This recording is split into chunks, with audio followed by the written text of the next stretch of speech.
حضرت موسیٰ علیہ السلام نے اللہ تعالیٰ سے سوال کیا، اے اللہ، تو لوگوں کو پیدا کرتا ہے اور پھر مار دیتا ہے، اس میں تیری کیا حکمت ہے؟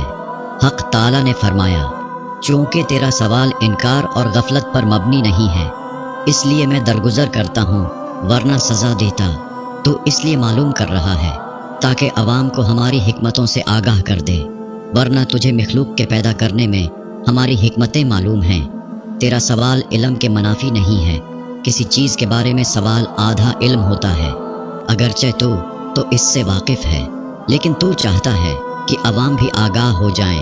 کسی چیز کا علم ہو جانے کے بعد ہی اس کے بارے میں سوال جواب ہو سکتا ہے۔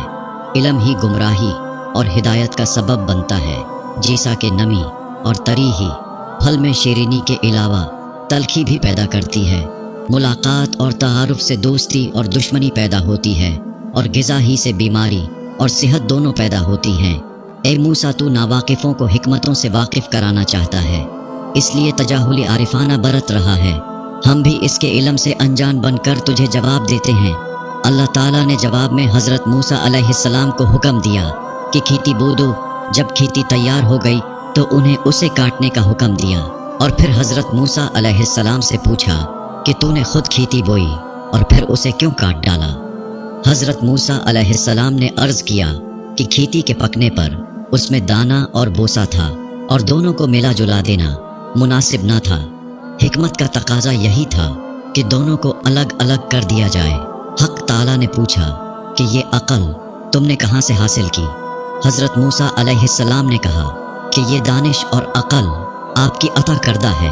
اللہ تعالیٰ نے فرمایا، پھر یہ دانش مجھ میں کیوں نہ ہوگی؟ دیکھو، انسانوں کی روحیں دو قسم کی ہیں، ایک پاک اور ایک ناپاک۔ سب انسانی جسم ایک رتبے کے نہیں ہیں، کسی جسم میں موتی جیسی روح ہے اور کسی میں کنچ کی پوت کی طرح کی روح ہے۔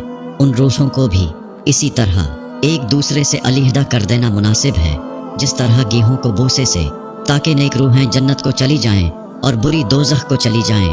پہلی حکمت تو مارنے کی تھی، اور پیدا کرنے کی حکمت یہ ہے کہ ہماری صفات کا اظہار ہو جائے۔ حدیث قدسی ہے کہ میں ایک پوشیدہ خزانہ تھا، میں نے چاہا کہ میں پہچانا جاؤں، لہٰذا میں نے مخلوق کو پیدا فرمایا۔ مخلوقات مظہر صفاتی خداوندی ہیں۔ انسان کے جسم میں جو موتی ہے اس کو ضائع نہیں کرنا چاہیے، بلکہ اس کی حفاظت کرنی چاہیے۔ حوالہ کتاب انور العلوم از حضرت مولانا جلال الدین رومی رحمۃ اللہ